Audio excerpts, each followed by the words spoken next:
새로운 검찰총장이 지명이 됐습니다. 심우정 법무차관이 지명이 됐는데 뭐 어제도 뭐 여러 가지 얘기를 하더라고요. 심 지명자가 후보자가 뭐 검찰에 어떻게 보면 법과 원칙에 따른 수사 이걸 얘기를 하고 있던데 이번 인사 좀 어떻게 평가하고 계십니까? 뭐 똑같아요. 뭐가 그러니까 원칙적인 얘기만 하는 거예요. 원론적인 얘기만 하던데 김건희 여사 사건에 대해서도 뭐 원론적인 얘기만 하는데 저는 그렇게 할 거라고 보지 않습니다. 이제 가장 그 인연으로 보니까 제가 보니 그 정무수석하고 같이 근무를 했다고 하더라고요. 네. 정무수석이 상관이었고 본인이 민정수석. 민정수석이 상관이었고 본인이 이제 밑에서 일했던 사람이고 그런 부분이 어느 정도 작동하지 않았나 하는 생각이 들어요. 그리고 예를 들면 윤석열 정권에서 이런 분이 온다고 하는 것이 뭐 긍정적으로 표현하는, 그러니까 예를 언론들은 이렇게 표현해요. 네. 기획통이다, 특수통이 아니다 이런 얘기를 하거든요. 근데 이게 반대로 얘기하면요, 수사보다는 위의 지시나 어떤 그 전체 기획에 더 관여를 많이 할 수 있는 사람으로 보여지는 거예요. 그럼 원칙론적, 예를 들면 수사하는 사람이 제대로 수사하면 원칙적으로 수사를 합니다. 네. 문제 있으면 문제 있는 것을 문제 있다고 얘기하고요. 근데 기획하는 분들이 만약 수사를 잘 안 해보셨던 분이거나 그 분야의 전문가가 아니면 어떻게 하겠어요? 기획하는 거니까 뭔가 여러 가지를 고려할 수밖에 없어요. 정치적 상황, 권력 구조 이런 부분들을 보지 않겠어요? 네. 그런 일을 주로 하셨으면, 예를 들어서 물론 뭐 제가 이거는 선임권을 갖고 본다고 얘기할 수도 있지만 저는 그런 선임권이 있을 수 있다고 생각해. 그게 반대로 얘기하면 그 보수 언론이나 또는 윤석열 정권을 지지하는 분들 입장에서 기획통이니까 개입 안 할 거다 이렇게 얘기하는데, 반대로 얘기하면 수사를 잘 몰라서 더 개입이 가능해질 수 있다는 얘기를 하는 거예요.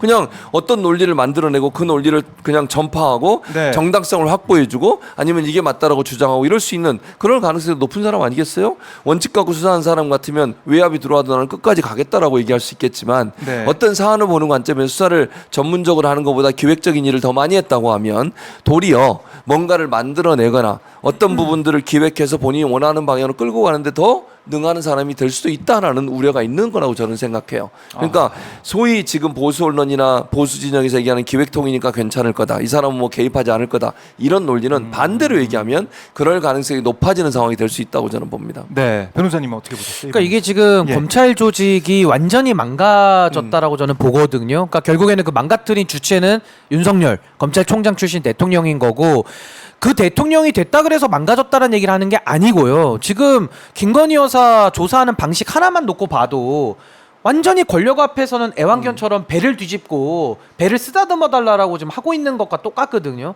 저는 검찰에 대해서 분노하는 이유가, 국회에서 탄핵 소추를 운운할 때 검사장들이 다 이 프로세에다가 글을 씁니다. 네. 그럼 다 분노한다. 뭐 나를 쳐라.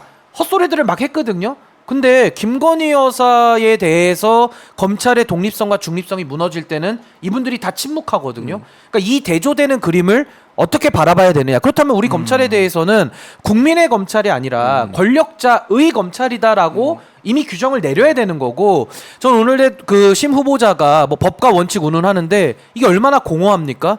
이원석 총장이 법 앞에는 원칙도 없고 예외도 없고 성역도 없다라고 했을 때 정말 교과서에 나와야 될 아주 좋은 말을 하면서 그렇게 안 하거든요, 행동은. 네. 그러니까 말만 뻔지르르 하고 행동은 안 하는 걸 갖다가 우리가 전문용어로 입만 살았다고 하지 않습니까? 전문용어로 입만 산 거예요. 그러니까 지금 이 심 후보자도 입만 산 사람 아니냐. 그리고 권력이 잘못 갈 때 검찰의 구성원으로서 고위 간부로서 목소리를 못 냈던 사람이 무슨 정당한 일을 오늘부터 정당해집니까? 오늘부터 정의감이 생깁니까? 그건 아니거든요. 그래서 저는 이제 최 교수님 말씀하신 대로 이분이 기획통이기 때문에, 게다가 아버님이 또 심대평 지사라는 거 아닙니까? 그렇다면은 딱 떠오르는 인물이 정진석 비서실장이에요.